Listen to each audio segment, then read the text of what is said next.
masuknya berbeda dan tempat mereka sama di api neraka, namun tingkatannya berbeda juga. Pukul tuh anak, mesti kayak gitu. Maka begitupun di sini dalam keadaan mereka sama-sama di api neraka dan bahkan lebih parah. Kenapa? Karena sifat menipu Nabi. Dan dulu Nabi Muhammad dalam keadaan kesusahan dengan orang-orang munafikin. Maka disebutkan di dalam ayat Al-Quran, wa in tasbiru wa tattaqu la yadurrukum kaiduhum syai'a. Allah menasihati Nabi Muhammad dengan menurunkan ayat ini, maka ayat ini Madaniyah.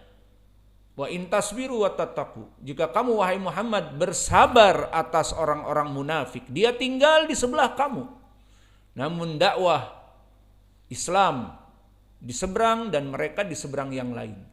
Mereka hanya memanfaatkan dohirnya bersama mereka, dan mereka sibuk dengan dunia mereka, mereka sibuk dengan perkara yang ada pada mereka. Maka Nabi Muhammad sabar difitnah dengan fitnah yang berat. Orang-orang seperti kufar Quraisy dan kufar Arab yang diperangi, atau kufar Yahud yang diperangi di Khaybar, ada sahal. Mereka jelas terang-terangan. Namun orang-orang munafik yang duduk bersama dakwah Nabi, namun pada hakikatnya tidak dengannya, sibuk dengan perkara yang ada pada mereka dari kekufuran dan dari nifak, maka membuat fitnah Nabi. Apalagi mereka membuat corong-corong ke Makkah bahwa Muhammad berbuat demikian, Muhammad melaksanakan demikian, Muhammad memerangi dari Arab demikian dan demikian. Maka ini sangat berat bagi Nabi. Namun jika Nabi membunuh mereka, apa kata dunia? Muhammad membunuh sahabatnya, Muhammad membunuh muslim yang bersyahadat, Muhammad membunuh pengikutnya. Fitnah besar. Maka Nabi dalam keadaan sesak dada dengan mereka yang yatarabbasun, mereka orang-orang munafik yang yatarabbas, yang memata-matai dan melaporkan perbuatan kepada teman-teman mereka di Mekkah, berat Nabi.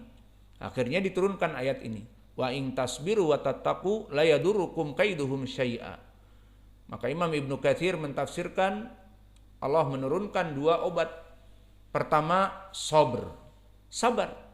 Pokoknya kamu berdakwah, masalah hasil itu orang masuk Islam, orang menjadi kafir, orang munafik, itulah dakwah. Begitupun kita berdakwah, mengajak kepada manusia, mengajari manusia ilmu dan sebagainya, sudah berdakwah. Adapun orang kemudian tidak ingin belajar, ataupun orang belajar dengan orang-orang yang lain bukan dari kita ahli sunnah, ya terserah, Allah yang memberikan hidayah kepada mereka. Kemudian setelah itu diturunkan dua obat. Wa in tasbiru, sabar. Wa tattaqu, dan lebih taat lagi kepada Allah. Maka dengan dua senjata ini, sabar dan taat. Apa jawabnya? La yadurrukum kaiduhum syai'a. Maka tidak akan pernah memadaratkan kamu fitnah-fitnah mereka. Maka ini dalam dakwah kita secara umum.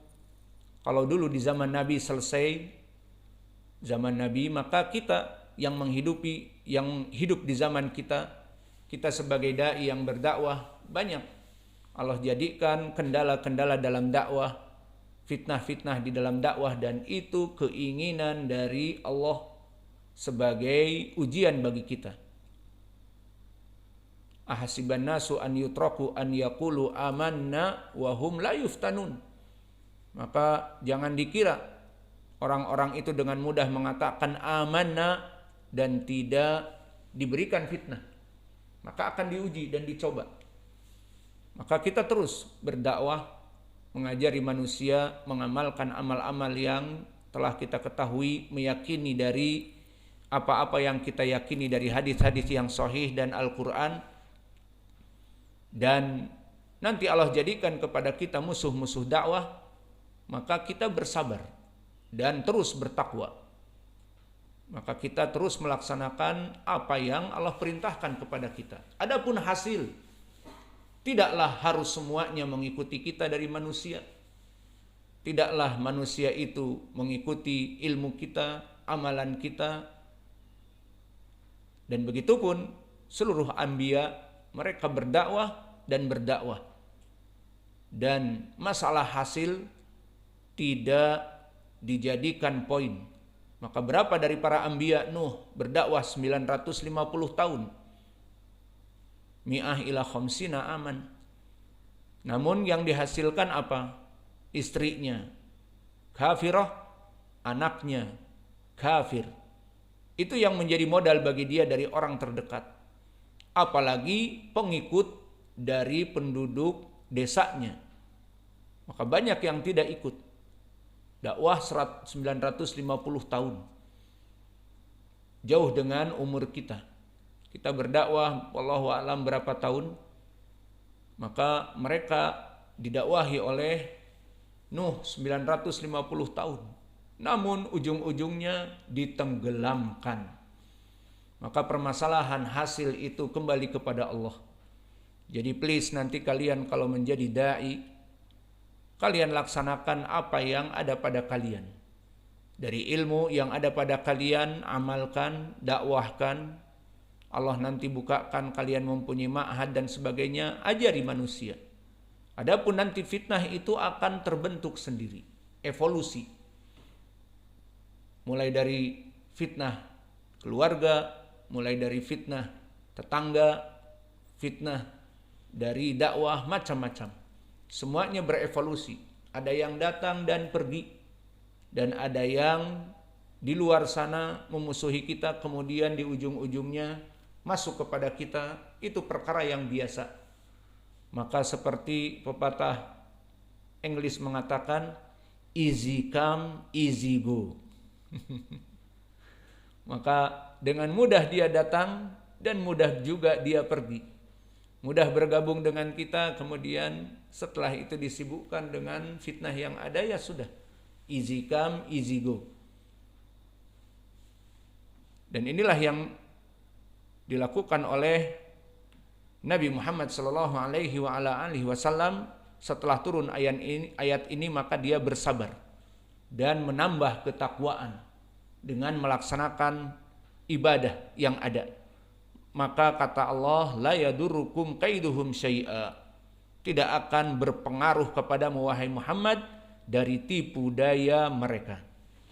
Maka selesai dari judul. Kemudian kita masuk kepada hadis yang diriwayatkan oleh Imam Al-Bukhari. Maka hadis yang diriwayatkan oleh Imam Al-Bukhari di sini hadis yang muttafaqun alaih.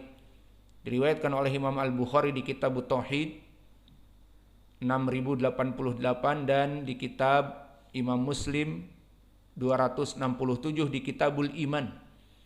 Maka syahid dari hadis yang panjang, maka tidak butuh lagi kita untuk menyebutkan sanadnya karena telah kita lewati. Hadatsana Abul Yaman, akhbarana Syu'aib, ani Zuhri, akhbarani Sa'id wa Atha ibnu Yazid, anna Abu Hurairah. Sudah lewat apa belum terjemahnya? Sudah semua. Abul Yaman Al-Hakam ibnu Nafi', akhbarana Syu'aib, siapa? Syu'aib ibnu Abi Hamzah min asbatinas dari Az-Zuhri, meriwayatkan dari Az-Zuhri. Akhbarani Sa'id, siapa Sa'id? Sa'id ibnu Musayyib, dan diatafkan dengan Atha ibnu Yazid. Berarti muridnya Abi Hurairah ada dua, Sa'id ibnu Musayyib dan Atha ibnu Yazid. Kemudian datang sanad yang kedua dari Mahmud, hadatsana Abdul Razzaq, akhbarana Ma'mar ani Zuhri an Atha an Abi Hurairah. Berarti madarus sanad siapa? Imam Az-Zuhri dari Atha ibnu Yazid dari Abi Hurairah. Dan lafadznya di sini seperti yang telah kita baca di bab yang pertama. Qala unasun ya Rasulullah hal nara rabbana yaumal qiyamah faqala hal tudaruna fi syams laisa dunaha sahabun. Qalu la ya Rasulullah. Qala hal tudaruna fil qamar lailatal badri laisa dunahu sahabun? Qalu la ya Rasulullah. Qala fa innakum tarawunahu yaumal qiyamah. Maka dalam alinea ini disebutkan kaum muslimin akan melihat Allah di arasatil qiyamah dan juga di jannah kelak. Yang mana sifat melihatnya seperti melihat rembulan. Maksudnya Allah di atas mereka. Dan telah kita bahas, bukanlah di sini maknanya permisalan wajah Allah seperti wajah rembulan, tidak. Kemudian mana wajah pendalilan? Lafaz yang setelahnya. Yajma'ullahu nasa fayaqulu man kana ya'budu syai'an falyattabi'hu fayatba'u man kana ya'budu syamsa wa yatba'u man kana ya'budul qamara wa yatba'u man kana ya'budut tawaghita. Maka setelah itu dikumpulkan seluruh manusia di padang mahsyar mulai dari Adam alaihissalam sampai akhir zaman, maka berapa banyak tumplek pada saat itu di mahsyar. Kemudian disebutkan man kana ya'budu syai'an falyatabi'hu. Barang siapa yang dulu bukan kepadaku, kata Allah, menyembah atau bersarikat menyembah kepada Allah seperti di zaman now, juga menyembah kepada selain Allah, maka agar mengikuti sesembahan-sembahan selain Allah tersebut. Maka yang menyembah mentari akan mengikuti mentari. Oh, ini Rob kami dulu yang kami sembah, diikuti mentari. Kemana? Ke api neraka. Dan mengikuti rembulan. Rembulan yang dulu disembah, oh ini dia rembulan yang kami sembah dulu. Ada, hadir di situ. Dan mereka mengikutinya. Wa yatba'u man kana ya'budu tawaghit. Dan orang-orang manusia yang menjadikan dirinya untuk disembah seperti Fir'aun dan yang lainnya, ataupun syaitan yang meminta kepada manusia untuk disembah dan ridho untuk disembah selain Allah, maka mereka pun datang dan akan dianggap oleh pengikutnya, oh ini Rob kita dulu yang disembah. Maka akhirnya mereka mengikutinya. Maka tidak ada yang tersisa, semuanya mengikuti dari sesembahan-sembahan selain Allah. Wa tabqa hadhil ummah, yang tersisa adalah umat kaum muslimin ini, fiha munafiquha, yang ada pada kaum muslimin orang-orang munafiknya. Maka ini wajah pendalilan bahwa orang-orang munafik tetap eksis, tidak mengikuti tauhid kepada api neraka. Maka di sini tadi telah kita bahas pendalilan bahwa orang-orang munafik akan melihat Allah dari lafaz ini. Maka inilah dari hadis yang pertama, dan hadis ini muttafaqun alaih. Adapun hadis yang kedua dan hadis yang berikutnya insyaallah di pelajaran yang akan datang. Wa naktafi ila huna wa jazakumullahu khaira wa barakallahu fikum.